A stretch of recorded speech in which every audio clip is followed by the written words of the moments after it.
Good morning to Dr. Suhaida and my fellow friends. My name is Bong Zhen Yi.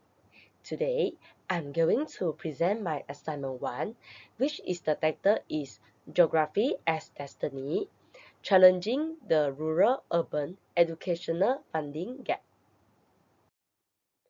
Now, I will explain the educational finance in Malaysia.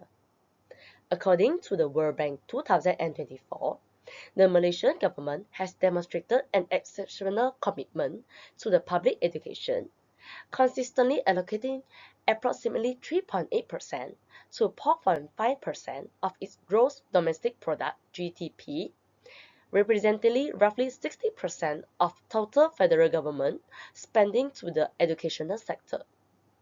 This amount of money is equal or even higher than the best school systems in the area. The main issue is that using the same exactly money system for every area accidentally creates the unfairness between the different places in the Malaysia. There are three problems. The first one is the per capita grant known as PCG model. Now the current funding is tied strictly to the number of students enrolled in that school. This ecosystem penalizes the rural schools with the low numbers, creating a low funding for the small places. And the second problem is the budget suffocation. Rural schools, they face the fixed operational costs, such as the utilities, the security, which is identical to the urban schools. But they receive the 70 to 80% less due to the low number of the student counts. It has forced the cutbacks on the learning. The third problem is the at-risk communities. The first one is the Orang Asli, which is known as the indigenous youth in the peninsular Malaysia. The second one is the native communities, which is live in the remote tribes across Sabah and Sarawak.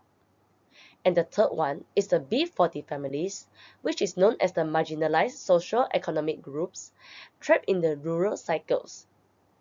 The quality of the education in Malaysia is very unfair because a child's future is currently being affected by their living area rather than their potential and their talent. There are four concepts of the educational finance. The first one is the funding sources. Unlike the Western countries like the United States, local schools in Malaysia cannot collect the property taxes from the communities living near the school. They can only rely 100% on the Ministry of Education federal budget. And the second one is the resource allocation. The PCG model assumes the universal cost parity, but it fails to account for the divergent financial realities of the urban and the rural schools. And the third one is the cost efficiency. Is the SKM schools, known as the Sekolah Kurang Murid, may not sense financially, but they are crucial to the survival of the communities they serve. The fourth one is the utilities versus the learning resources. In the urban schools, where the schools have the high number of students and they have the PIBG sponsorships, so they have funds for the STEAM labs, robotics, and the high-speed fiber internet. But for the rural schools, the grant money is diverted to pay the electricity and the water bills. So, only zero budget remains for the science tools or the high-quality books for the student. According to Tian 2021, true equity dictates that resources must be distributed based on the educational need rather than geographic luck. And there are three implications of the equity. The first one is macro gap. Is the SPM achievement divide between the urban and the rural students is widening. And the second one is corporate divide. Means that the urban schools benefit from private contributions and sponsorships than the rural schools. And the cycle of poverty is the lack of resources prevents the rural students to receive the same quality of education as the urban students. And for the access, the reality of the Sekolah Daib means The sekolah have the insufficient maintenance, budgets lead to the bad conditions in the Sabah and Sarawak interior schools. They lack of the clean water and the stable electricity, and the hazardous physical facilities, and the limited digital access. So, the geographical access is a main problem.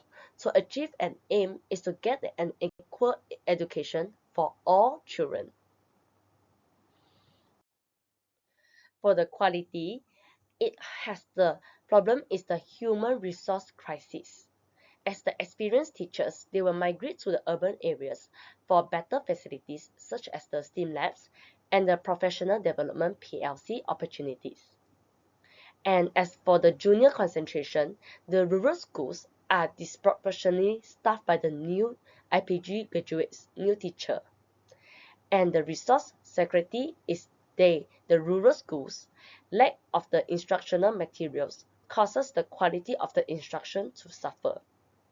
And the structural low priority is the rural classrooms are viewed as the high cost line items by the finance structure. So, how can we solve the problem? The first recommendation is the reform formula of the equity weighted PCG. It should change from a strictly student count model to one that factors in the geographic isolation and the family income levels. And it can fixes the fixed operational costs, and it can also protect the SKM schools, and also the ensure funds reach the classrooms. The second recommendation is the retention incentives. The MOE can collaborate with the Ministry of Finance to beyond the allowances to make the rural teaching a sustainable career path.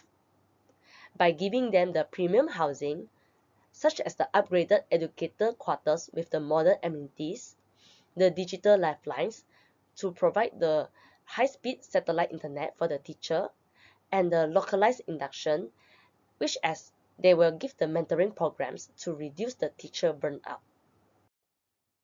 In conclusion, by funding the schools fairly, Malaysia will finally reach its main purpose, is to give every child the same quality of education no matter where they live.